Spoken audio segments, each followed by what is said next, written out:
अखिलेश यादव ने शेयर की नामांकन की पुरानी फोटो, लिखा फिर इतिहास दोहराया जाएगा, अब नया भविष्य बनाया जाएगा। सुब्रत पाठक का परिवारवाद पर हमला, कहा अखिलेश ही मुख्यमंत्री क्यों बने, और भी लोगों को मिलना चाहिए मौका। मुलायम सिंह के बेटे होने के अलावा उनके पास कौन सी योग्यता। नहीं, बिल्कुल देखो, परिवारवाद वंशवाद के खिलाफ तो राजनीति होती है। लोग चाहते ही हैं क्या कि तुम्हारे घर का तुम्हारा ही बेटा मुख्यमंत्री बनता रहेगा क्या, हमारा बेटा नहीं बन सकता क्या? ये कौन सी बात हुई भाई। सुब्रत पाठक का अखिलेश यादव पर हमला, कहा अखिलेश की सोच पाकिस्तान जैसी, तुष्टीकरण को बढ़ावा दे रहे अखिलेश यादव।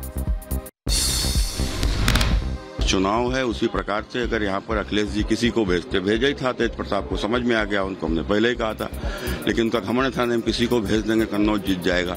लेकिन अब मैच भारत और पाकिस्तान के जैसा होगा और जीतना भारत को ही है, कोई भी वर्ल्ड कप हो। सुब्रत पाठक ने किया जीत का दावा, कहा देश की जनता समझ गई है 400 पार, 4 जून को अखिलेश की होगी हार।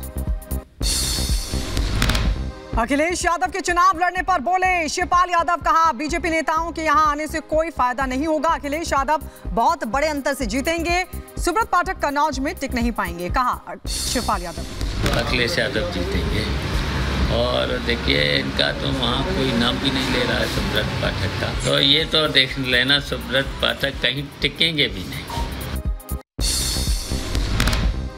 कांग्रेस पर केंद्रीय मंत्री गिरिराज सिंह का हमला, कहा निचले स्तर पर पहुंचा इंडी गठबंधन, महिला का मंगलसूत्र भी ले लेगी कांग्रेस।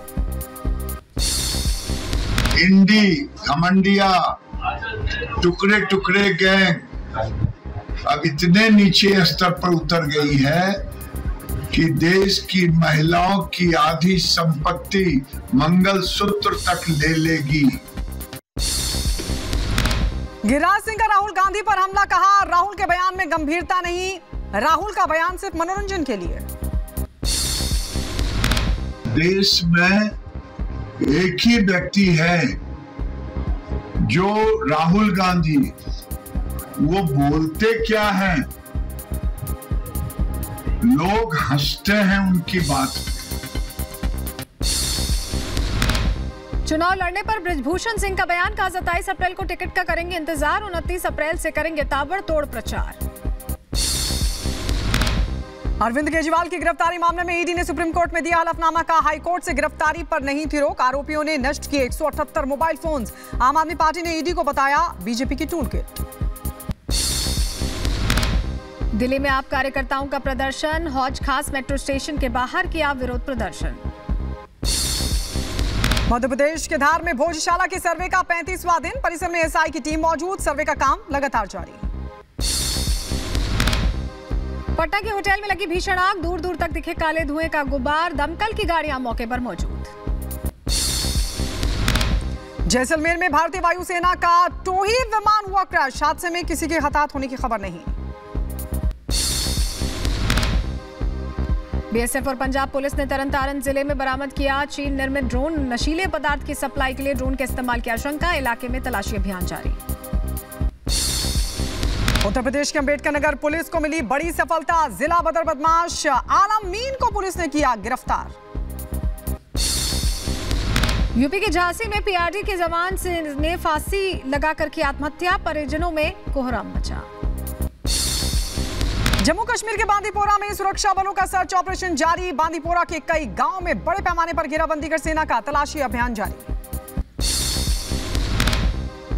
मुंबई में सिलेंडर ब्लास्ट से मचा हड़कंप, सिलेंडर विस्फोट के बाद लगी आग, हादसे में एक की मौत, एक की घायल होने की खबर। उत्तर प्रदेश के बलिया में दिखा रफ्तार का कहर, अनियंत्रित होकर खाई में पलटी गाड़ी, हादसे में 4 लोगों की मौत। जापान में एक बड़ा हवाई हादसा होते होते बचा, उड़ान भर रहे एक विमान में अचानक धुआं उठने से मचा हड़कंप, आनंद फानन में विमान की इमरजेंसी लैंडिंग कराई गई।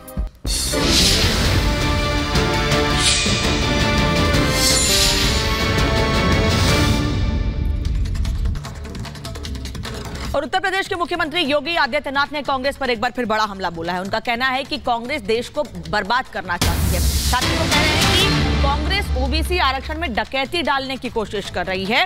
साथ ही साथ कांग्रेस को लेकर कई महत्वपूर्ण बातें मुख्यमंत्री ने कही। उनका कहना है कि कर्नाटक में 32% मुस्लिम आरक्षण की बात कांग्रेस कर रही है। कन्वर्टेड मुसलमानों को कांग्रेस आरक्षण देगी मुस्लिमों के एक हिस्से को कांग्रेस दलित बनाएगी। मुस्लिमों को ये ओबीसी का 6% आरक्षण देंगे। साथ ही उन्होंने कहा कि ओबीसी आरक्षण में डकैती की इनकी साजिश है और इनकी इच्छा देश के लिए ठीक नहीं है। मुख्यमंत्री योगी आदित्यनाथ ने कांग्रेस पर यह बड़ा हमला बोला। कांग्रेस का वक्तव्य बहुत दुर्भाग्यपूर्ण है और भारत के इस्लामीकरण करने और भारत को विभाजन की ओर धकेलने का एक कुचेष्टा का एक हिस्सा है। ओबीसी वर्ग को मिलने वाला जो 27% आरक्षण, उसमें 6% आरक्षण मुस्लिम को दे दिया जाए।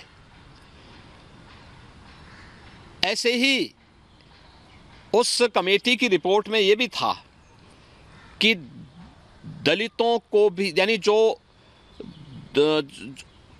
लोग कन्वर्ट हो चुके हैं मुसलमान, उन लोगों को भी दलित का एक हिस्सा, मुस्लिमों का एक तबका ऐसा है जिसको दलित का पार्ट बनाया जाए। दलितों को मिलने वाले जो सुविधाएं उसके अनुसार भी उनको ट्रीट किया जाए। उस समय भारतीय जनता पार्टी ने बहुत बड़ा आंदोलन किया था। तो चाहे वह जस्टिस रंगनाथ मिश्रा कमेटी की रिपोर्ट यूपीए गवर्नमेंट के समय रहे हो या सच्चर कमेटी की रिपोर्ट, ये ओबीसी SC ST के आरक्षण के अधिकार पर डकैती डालने की कांग्रेस की कुत्सित मंशा का प्रयास था। आपने कल कांग्रेस की कर्नाटक की गवर्नमेंट के उसको देखा है जिसमें उन्होंने कहा कि साहब हम मुसलमानों को 32% आरक्षण देंगे। ये चीज़ें क्या है? ये सच उजागर हो रहा है और कांग्रेस के कुछ सांसद भी सैम पेत्रोदा की बातों का समर्थन कर रहे हैं। जो सांसद पद के प्रत्याशी हैं वे लोग समर्थन कर रहे हैं। तो ये चीज़ें दिखाती हैं कि इनकी मंशा देश के प्रति अच्छी नहीं है। अनुसूचित जाति, जनजाति और पिछड़ी जाति के लोगों को मिले हुए संवैधानिक अधिकारों से ये लोग वंचित करना चाहते हैं। उनके अधिकारों को जबरन ये लोग लूटना चाहते हैं और दूसरा विरासत टैक्स के आधार पर पूरे देश को तबाह करना चाहते हैं। तो उत्तर प्रदेश के मुख्यमंत्री को आपने सुना, विरासत टैक्स को लेकर सवाल खड़े कर रहे थे। वहीं लगातार इस मामले पर कांग्रेस पर बीजेपी नेता हमलावर हैं। केंद्रीय मंत्री अनुराग ठाकुर ने भी कांग्रेस पर बड़ा पलटवार किया है, सवाल पूछा है और जनता से कहा है कि उनकी संपत्ति पर नजर है, आम लोगों की संपत्ति पर नजर है कांग्रेस की। अनुराग ठाकुर ने कांग्रेस पर बड़ा हमला बोलते हुए कहा है विरासत टैक्स को लेकर निशाने पर लिया है कांग्रेस को और कहा है कि संपत्ति पर नजर है आम लोगों की। जो कांग्रेस है उसकी नजर आम लोगों की संपत्ति पर। और क्या कुछ कहा, सुनवाते हैं आप। कांग्रेस के राज में ना संपत्ति सुरक्षित, ना संतान सुरक्षित, ना सीमा और सरहद सुरक्षित और ना ही सनातन सुरक्षित। तो कांग्रेस की सरकार या कांग्रेस के राज में कौन सुरक्षित रहेगा? कोई नहीं रहेगा। और कांग्रेस के मैनिफेस्टो में भी स्पष्ट तौर पर दिखता है कि कांग्रेस आम जनमानस की मेहनत की कमाई के पैसे को छीनना चाहती है, उनके हक छीनना चाहती है और उनकी मौत के बाद भी उनकी परिश्रम का पैसा उनकी संतान को नहीं बल्कि कांग्रेस अपनी वोट बैंक के लिए इस्तेमाल करेगी। एक तरफ से वो कहते हैं कि देश में परमाणु हथियारों को नष्ट कर दिया जाए, तो दूसरी ओर भारत के सामने, दुनिया के सामने एक बहुत बड़ी चुनौती है कि जैसे दुनिया के कई देशों में युद्ध चल रहा है, अगर वो कहीं बढ़ता है तो हर देश की सीमाएं सुरक्षित होनी चाहिए। देश की लोगों की सुरक्षा भी वहाँ की सरकार की जिम्मेदारी है। कांग्रेस ने न कभी सेना को सशक्त किया और ना ही सीमाओं को सुरक्षित रखा। ना कांग्रेस ने कभी बुलेट प्रूफ जैकेट दिए और ना ही लड़ाकू विमान तो पिछले 10 सालों में दिए।